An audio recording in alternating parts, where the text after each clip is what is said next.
Right, we've got to chapter 19, Hiccup the Useful.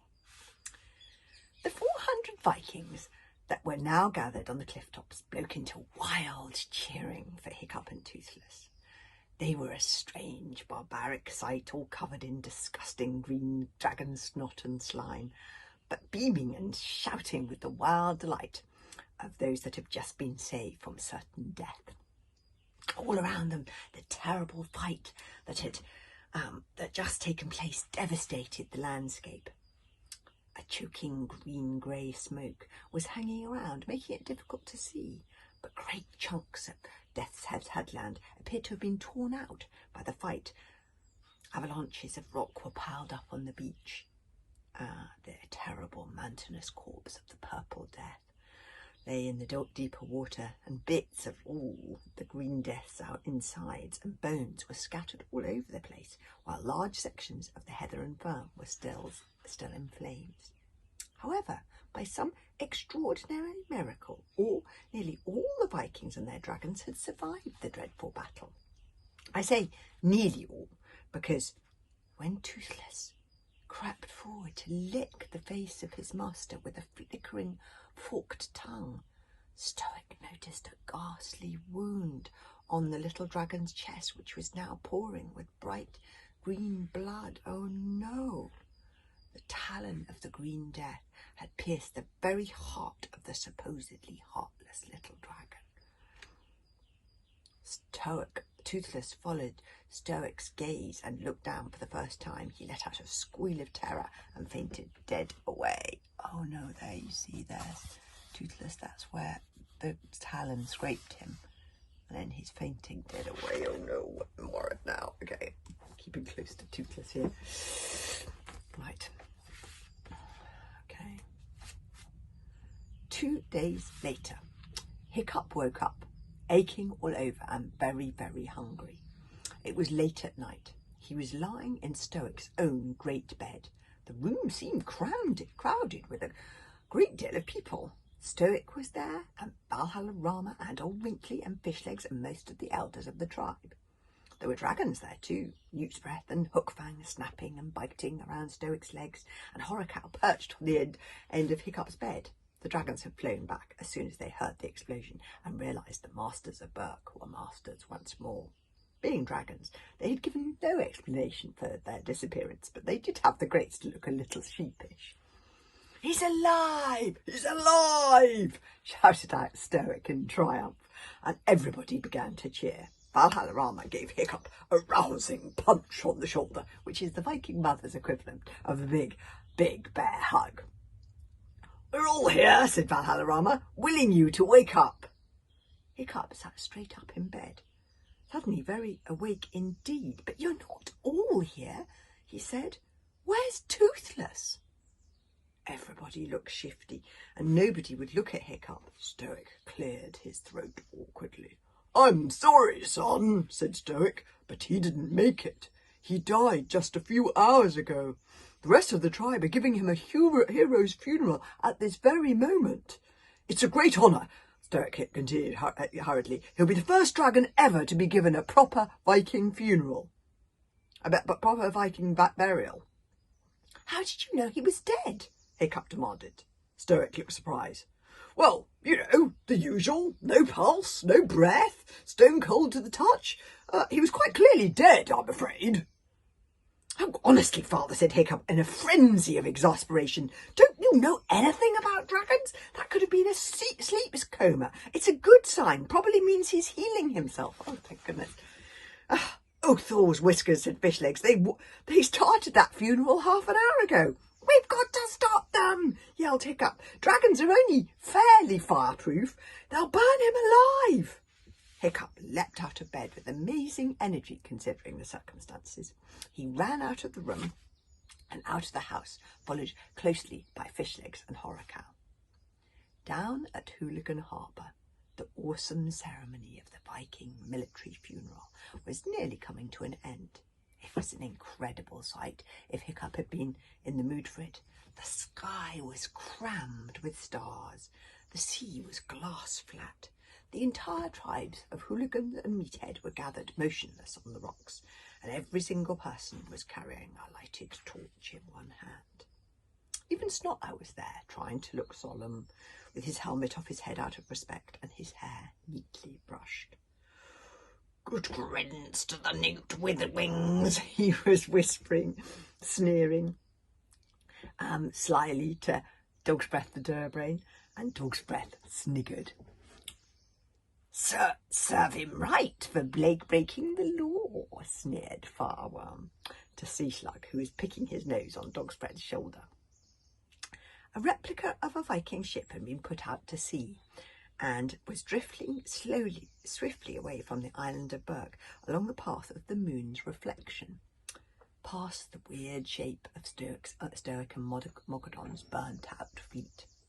Hiccup could just see the small body of Toothless laid out on the boat. Beside him lay Stoic's shield, the dragon's tooth still stuck in it like a gigantic alien sword.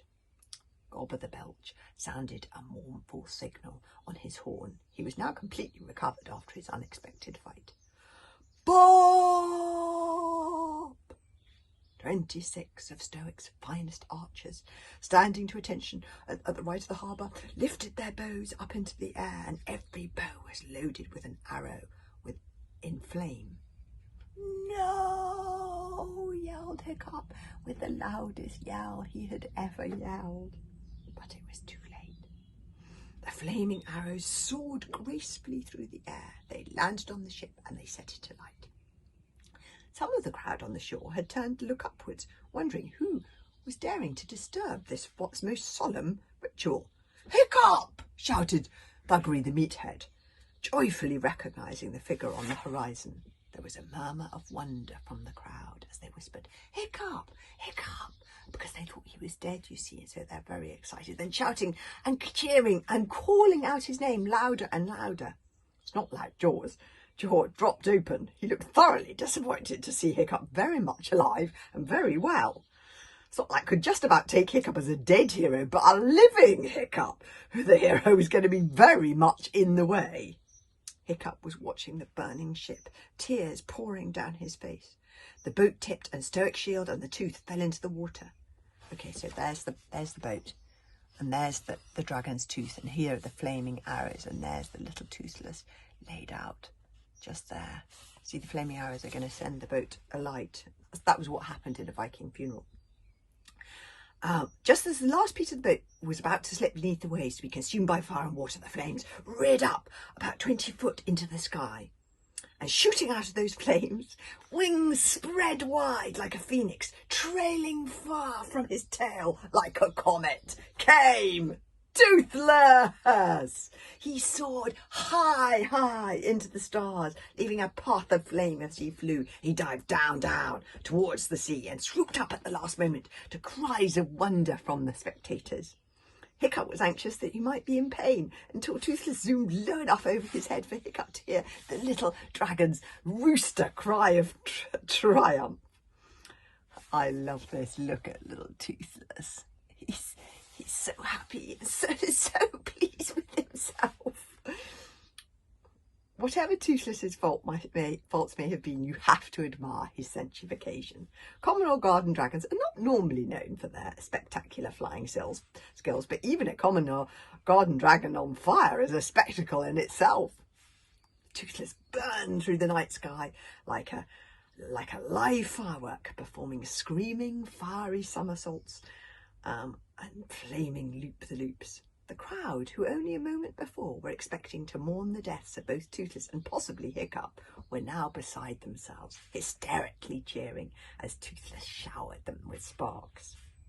At last, the fire got too hot for him, and Toothless plunged into the sea to extinguish himself, only to burst out again and fly straight to Hiccup's shoulder.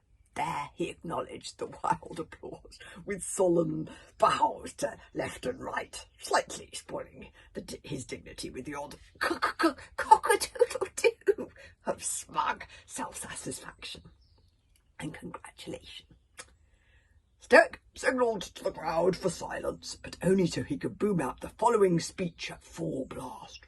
"Hooligans and meatheads, terrors of the seas and sons of Thor and most feared masters of the dragon, I feel humbled to present you with the most recent member of the hooligan tribe. I give you my son, Hiccup the Useful." And the words "Hiccup the Useful" came echoing down the hills behind and were shouted back again by the cheering crowd, and were picked up again and carried on the light breeze until the whole world seemed to be telling Hiccup that maybe he was going to be useful after all.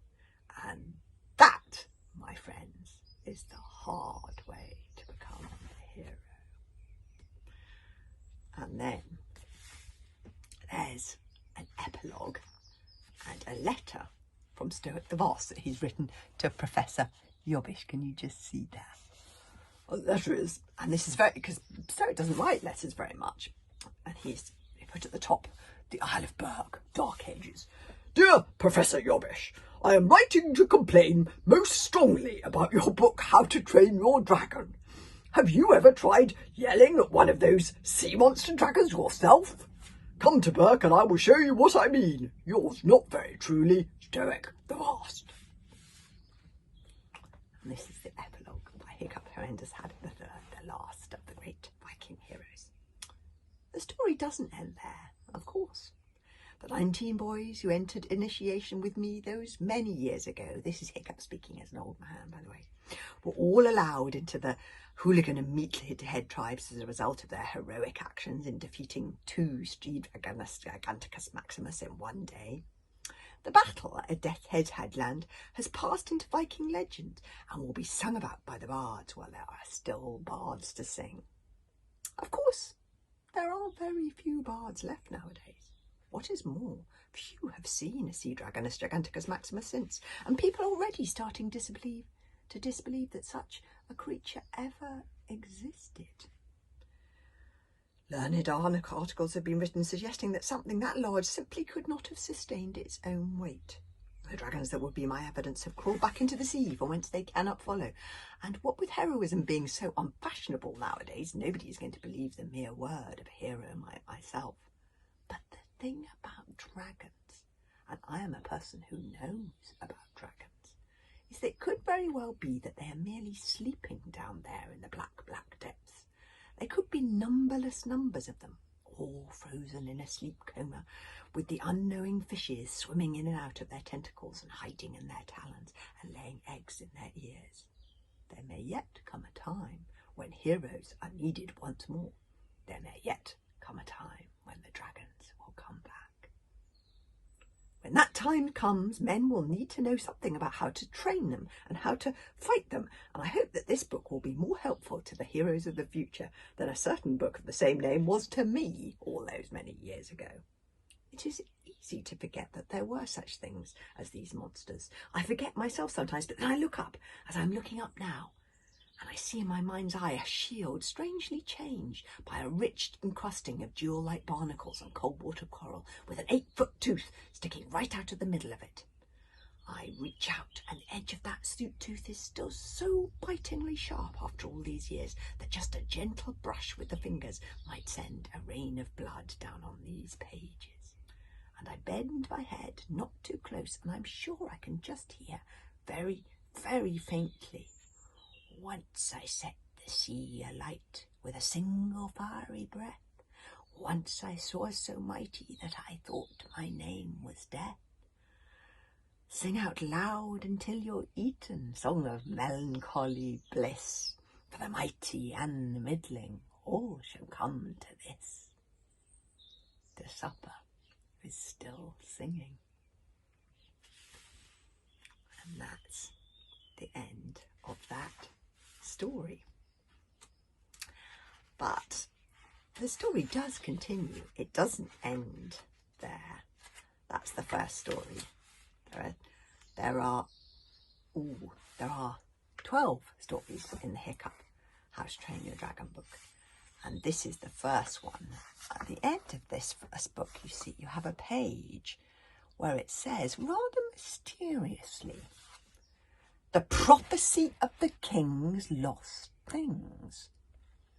I don't know what that prophecy is, but Hiccup now has one of the king's not lost things. He has found the fang-free dragon. That is Toothless. He has one of the king's lost things. Will he discover them all? Find out in his next adventure, How to Be a Pirate. So that's the second adventure in the 12 adventures of Hiccup